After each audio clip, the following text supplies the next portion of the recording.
أعوذ بالله من الشيطان الرجيم. بسم الله الرحمن الرحيم. الحمد للہ رب العالمین والصلاة والسلام علی سید المرسلین اما بعد۔ ایک بھائی 11ویں کے بارے میں سوال کرتے ہیں کہ کیا یہ قرآن و حدیث سے ثابت ہے اور کیا اسے منانا درست ہے؟ تو گزارش یہ ہے کہ یہ عمل کیسے قرآن و حدیث سے ثابت ہو سکتا ہے جب کہ اس کی نسبت شیخ عبدالقادر جیلانی رحمہ اللہ کی طرف ہے اور وہ بہت بعد میں پیدا ہوئے ہیں۔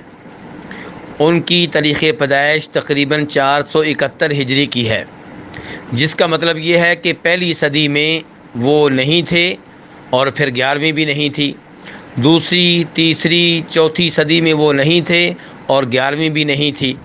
جبکہ دین اسلام نبی علیہ الصلوۃ والسلام کے زمانے میں مکمل ہو چکا ہے۔ اللہ تعالیٰ فرماتے ہیں الیوم اکملت لکم دینکم، آج میں نے تمہارے لیے تمہارا دین مکمل کر دیا ہے۔ اس کا مطلب یہ ہے کہ نبی علیہ الصلوۃ والسلام اور آپ کے 1 لاکھ سے زائد صحابہ اکرام، تابعین، تبع تابعین، چاروں امام، یہ سب عظیم لوگ 11ویں منائے بغیر فوت ہوئے، تو کیا ان کا دین ناقص تھا؟ یقیناً ایسی بات نہیں ہے۔ 11ویں ایک ایسی چیز ہے جسے دین کے نام پہ گھڑا گیا اور دین میں شامل کرنے کی کوشش کی گئی، جبکہ نبی علیہ السلام فرماتے ہیں من احدث فی امرنا ھذا ما لیس منہ فہو رد، جو ہمارے اس دین میں کوئی نیا کام نکالے تو وہ نیا کام ریجیکٹ ہے، مردود ہے، ناقابل قبول ہے۔ تو 11ویں دین کے نام پہ دین میں شامل کی گئی اور یہ بدعت ہے اور اسے منانا قطعی طور پہ غلط ہے، بلکہ دین میں اضافہ ہے، اور اس لحاظ سے نبی علیہ الصلوۃ والسلام کی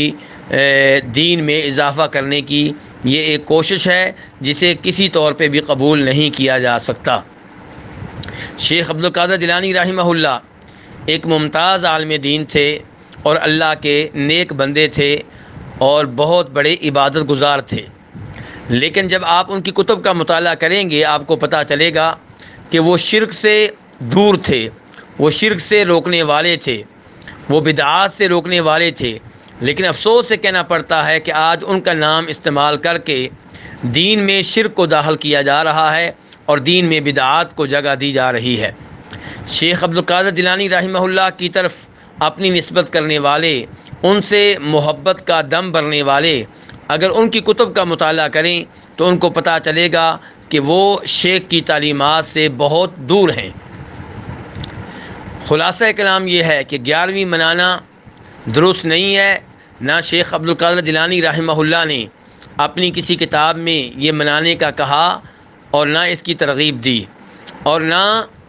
نبی علیہ الصلوۃ والسلام اور صحابہ کرام نے یہ عمل کیا، تو یہ عمل بدعت ہے، اگرچہ بظاہر لوگوں کو یہ اچھا نظر آتا ہے، لیکن یہاں پہ میں یہ وعدے کرنا چاہوں گا کہ ایک دفعہ عبداللہ ابن عمر رضی اللہ تعالیٰ عنہما جو کہ آپ کے صحابی ہیں، وہ بیٹھے ہوئے تھے تو ایک آدمی نے چھینک لی، چھینک لیتے ہوئے اس نے کہا الحمدللہ والسلام علی رسول اللہ،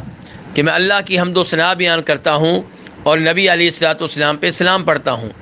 ہم میں سے ہر کوئی جانتا ہے کہ نبی علیہ الصلوۃ والسلام پہ سلام پڑھنا، درود پڑھنا، اس کے بڑے فوائد ہیں، بڑے فضائل ہیں، اس کی وجہ سے اللہ کی رحمتیں نازل ہوتی ہیں، اللہ کا قرب ملتا ہے، لیکن چھینک آنے پہ نبی علیہ الصلوۃ والسلام نے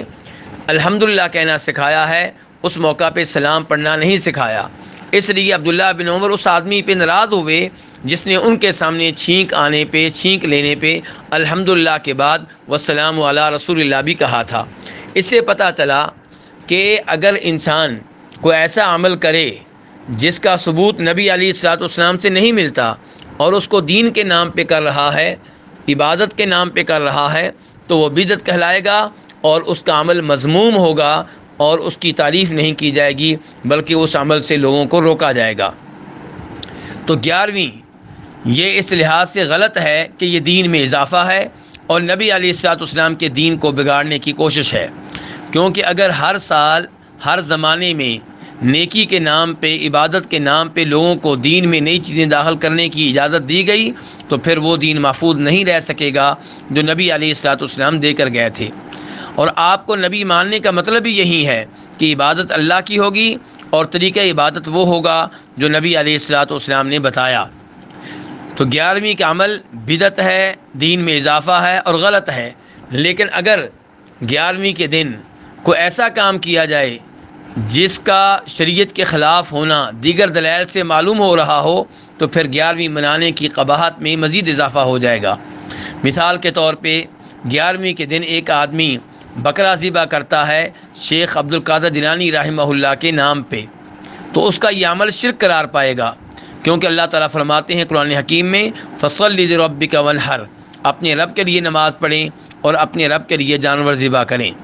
اور امیر المؤمنین ہمارے چوتھے خلیفہ جناب علی بن ابو طالب رضی اللہ تعالیٰ عنہ روایت کرتے ہیں کہ نبی علیہ الصلوۃ والسلام نے فرمایا تھا اللہ کی اس پہ لعنت ہو جو اللہ کے علاوہ کسی اور کے لیے جانور ذبح کرے۔ اس حدیث کو امام مسلم رحمہ اللہ نے روایت کیا ہے۔ اگر کوئی 11ویں کے دن شیخ عبد القادر جیلانی رحمہ اللہ سے دعا کرتا ہے، ان سے یہ درخواست کرتا ہے کہ میری حاجت پوری کریں، میری مشکلات کا خاتمہ کریں، مجھے بیٹا دیں، مجھے شفا دیں، تو ہم سب جانتے ہیں کہ دعا عبادت ہے۔ جب دعا عبادت ہے تو یہ عبادت صرف اللہ تعالیٰ کے لیے خاص ہے، کسی اور سے جب یہ عبادت کریں گے تو شرک ہو جائے گا۔ اس لیے شیخ کو پکارنا مدد کے لیے، مشکل کشائی کے لیے، حاجت روائی کے لیے، بیٹے کے لیے، رزق کے لیے، یہ عمل شرکی عمل ہے، یہ عمل کفری عمل ہے۔ اور 11ویں کے دن لوگوں کے راستے بند کر دینا، لوگوں سے زبردستی چندہ لینا اور پورے ملک میں ایسی صورتحال پیدا کر دینا کہ جن کو دودھ خریدنے کی ضرورت ہو انہیں دودھ نہ ملے، یہ سارے وہ اعمال ہیں جو 11ویں منانے کے عمل کی قباحت میں اضافہ کر دیتے ہیں۔ اللہ رب العزت سے دعا ہے کہ اللہ تعالی ہمیں ایسے اعمال سے بچنے کی توفیق دے جو کفر و شرک پہ اور بدعات پہ مشتمل ہوں۔ واللہ تعالی اعلم۔